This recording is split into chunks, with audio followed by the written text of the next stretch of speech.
Yeah,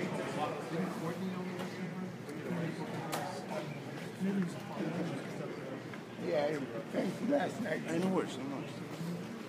Adam, what exactly was said to you last night? What time in the game was it? Where were those fans? And did you have a decent look at who said what? Well, it's hard to look at someone when you're focused on potential ball being hit in your direction. So to pinpoint exactly who, that's damn near impossible. But to hear and understand what I heard, we got great hearing, and we understand that we're the road team and that the fans, they don't need to welcome us. It's all part of the competitive edge for the fan base to tell the opponents, you suck, haha, you struck out, and various things on your performance, which is completely understandable and in the lines of just how sports work and how fan bases work. And so I just heard that all night, and then it just something that caught my attention. I heard the N-word, and I get certain reactions when someone says something clever or says something really, really stupid and ignorant. And last night it was not clever; it was really stupid and ignorant. So it caught my attention. And by the time you look back, you can't tell who says what or who's doing what. So I just was like, okay, this is really, it's really how it's going to go down here. So okay. Adam, do you think it was more than one person? I don't know. It's hard to say exactly who is what, whose voice is where. I mean, I'm focused on the game. Little Bunny was pitching a hell of a game, so I was focused on that. Adam, how persons are watching right now, what would you say to them? Square up. Let's fight and get over with. Adam, is it a Boston thing or a stupid person thing in your mind? I'm not going to go and say that, all Boston fans are like this. That would be very stupid for me to even mention something like that. I mean, my career playing against the Red Sox has been amazing. They support their fans. I mean, they support their players. I know the 4 franchises in this area have been very good, especially in my life.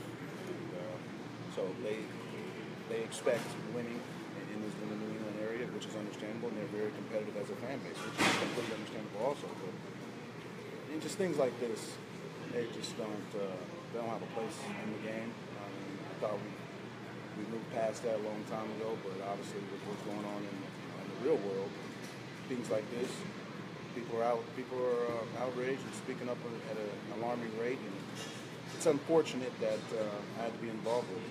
What happened with the bag of peanuts? Coming off the field, I generally try and throw a ball to not necessarily the people that are sitting right by the dugout, but people sitting a little bit further. And I threw a ball, and I just put my glove down, and I see a bag of peanuts fly right in front of me. Hit the cop, so he was really frustrated. So he turned around and immediately we tried to see whoever did it, and we were able to see who the guy was. He was escorted at the stadium. I don't know the extent of anything past that, but the thing with throwing things onto the field is really unfortunate because our backs are turned. We don't know what you have. We don't know what you're throwing. We don't know the intent. Now, if you caught my attention and you said, hey, I got something for you, and you tossed me the bag, that's completely different. But you just to throw something in my direction, it's first of all, it's dangerous. What if it hits me in my eye? What if it does something that make me hurt myself? And this is my means of finances, is playing baseball. So what if things like that happen? Do I just go to him and say, can you, you're going to pay for my insurance? You're going to fulfill the rest of my contract? Or is it a bigger issue? Do I talk to the Red Sox? I'm saying hypothetically things like that happen, but you just don't do that. I get where, berate us, cuss us out, tell us we suck, tell us, we grounded out, haha, whatever. Performance-based. Leave it to performance-based comments. Talking about family members, talking about wives, kids, racially motivated things. That's just not part of what's going on in this game. But the peanut thrower did not use a racial epithet. Not from my knowledge. That was separate. But throwing something that speaks a little bit higher.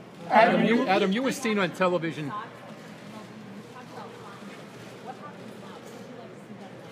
Oh, I mean, fines, that's not my realm. Obviously, I'm worried about playing the game. That's something that I think will be individually assessed, certain ballparks, certain rules and regulations. I know that I met with Mr. Henry today, and he said that they're in the process of, if things like this happen, they're going to revoke whoever tickets they are, because I know that tickets here are very sacred and generally passed down through generations, so it's hard to get. So stripping people of their right to come to the ballpark, and that would suck, because this is one of the greatest venues to watch a sporting event, and people would miss out on it because of some just pure stupidity. How often have you called Edward here in Helsinki? It's a good question. I don't know how many fingers I have and toes to keep count, but you hear it, and it's just unfortunate that someone would resort to try and bring you down like that and dumb you down by calling you such a name that's just nasty. My biggest thing is I just let people be who they are. Reality of it is most won't call you to your face. It's easy to say it through social media or when you're in the stands. It's just unfortunate. I forgot to answer your question too, but go on your question. I think it's tremendous how Red Sox, how MLB, how they got ahead of it as soon as possible. As soon as they heard about it, I'm sure our PR, Christian, I'm sure their phones been blowing up. I know Mr. Angelos is well notified of it. My phone's been blowing up all morning, and I'm sure you guys have all gotten the same things from friends, family, loved ones, and it's just unfortunate. Are you Red Sox players? Did any Red Sox players? I see Mookie Betts tweeted at me. Price texted me this morning. It's pretty awesome that they see it. It's bigger than the game. These kind of things are bigger than the game. We're out here. This is the game. This isn't life or death. There's bigger issues in the world than the baseball game. This is purely entertainment. David Price said last year he went through the same thing.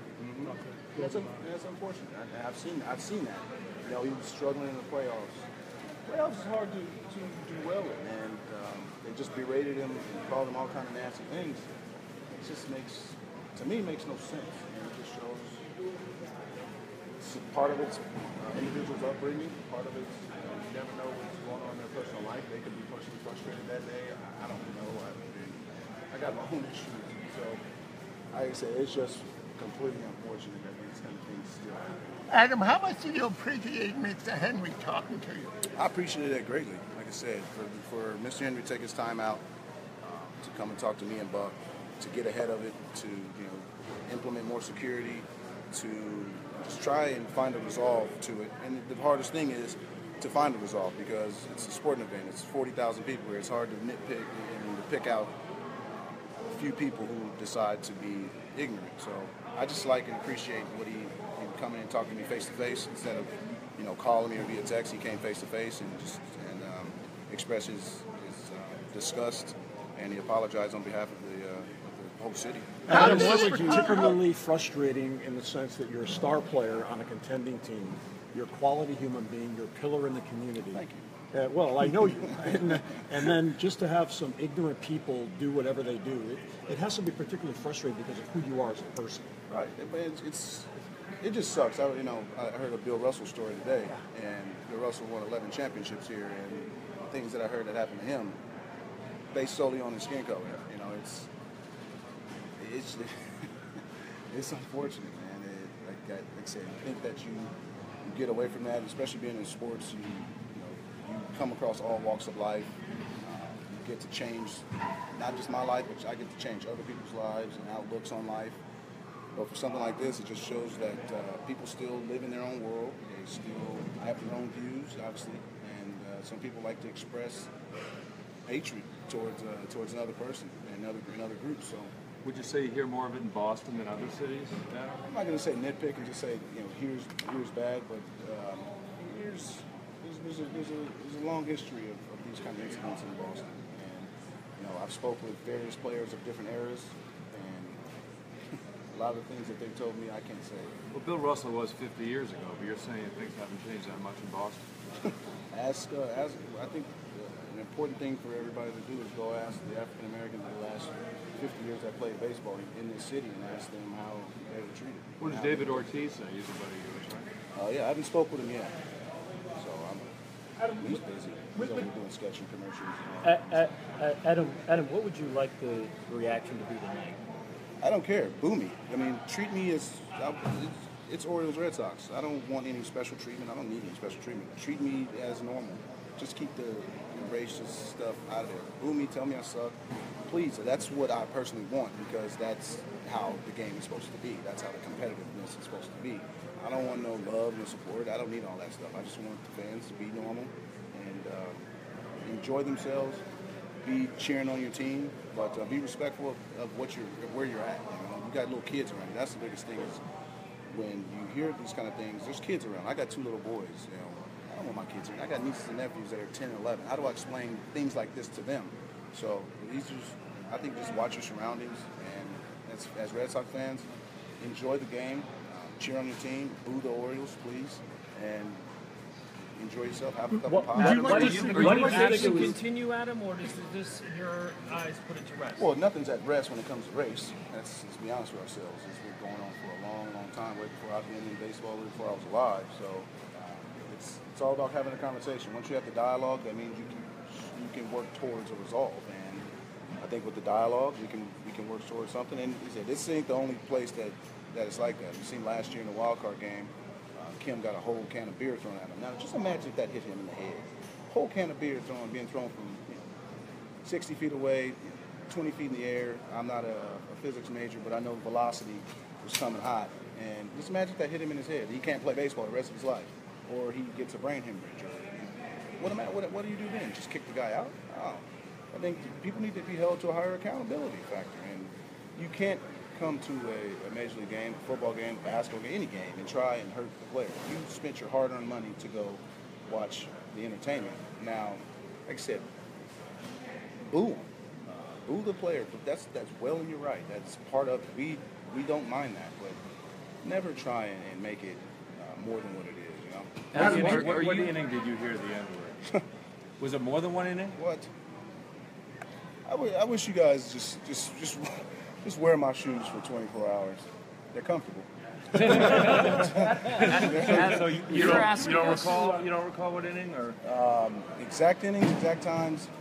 No, I mean, like I said, my focus is on the game, and when I hear things, I just like, okay. Obviously, mentally, while I'm going on your game, I might be frustrated, but I got bigger things in mind. I got a baseball game and a pitcher to defend. So to pinpoint exactly the time it happened, I'm not proud. At one point, you made a great play, and you were pointing back at the stands. Was that directed? That wasn't at the stands. I think that needs to be definitely clarified. I was pointing at Wayne Kirby, our first base coach, who said that he would have had that ball in his back pocket. Adam, Are you He absolutely? thinks that he can go out there and just do it. Adam, do you think it's a responsibility for Mookie Betts to tweet? He's encouraging fans to send it and support you. What do you expect? I expect to be booed. I expect the fans to tell me I suck as normal. But just keep the ignorant comments, keep that to yourself. Adam, do you think it's a responsibility of other fans who hear this, see it, to point out the people that are doing that? I kind of do. But I understand when people, if people don't want to get involved with situations. It's like we're guilty with association in terms of sense.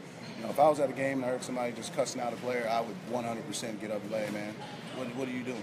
There's kids here. This guy's a role model. He's out there doing something. He's working. What do you work at? Let me go to your job and disrupt you the entire time. But it's what it is. You mentioned walking through your shoes, and obviously this has happened before, as you said. Why did you feel important? Why was it important for you to come out now? I think there's always timing. I try to make sure that I just don't flood everybody with everything that goes on, because every single day there's always something going on. But it was just the right time. It was something that was on my mind. It was frustrating for me. I'm a grown man with family to raise, so I'm not just going to let nobody just sit there and berate me. I'm a grown man. Like I said, where I come from, you say things like that, you put on the gloves and you go after it. So obviously in the real world you can't do that, especially in my field. So I just hopefully it all just, the awareness comes. People around in the stands will hold other fans accountable. And like I said again, the Red Sox and other stadiums, I'm sure, are going to beef up security and try and get the ushers to facilitate a little bit better when they see some patrons that are a little bit too drunk. Adam, there were a number of fans in the stands last night that called into radio stations and said they saw your exchanges with people and that they didn't hear any racial epithets. It's easy I to would guess defend. we have to take them at their word, and they seem sincere. Are they wrong? No, I've said I've gotten so much support from Red Sox fans through social medias. This is not how we act, and that's completely understandable. Like I said, to throw the entire fan base of the Red Sox under the bus is completely, it's just dumb on my behalf. But there were a few people that decided they wanted to have their 15 seconds of fame. They wanted to get my attention, stick their chest out, and be bold. Well, like I said, where I'm from, there's a different way to handle that. So they absolutely said racial epithets. I heard what I heard, and my ears are my ears. Like I said, walk in my shoes, you'll understand it. And for people to defend other people and acts like this, it just shows that there's the bigger problem. So, all right. Thank you. Thank you. Thanks for your time, man. Thank you very much.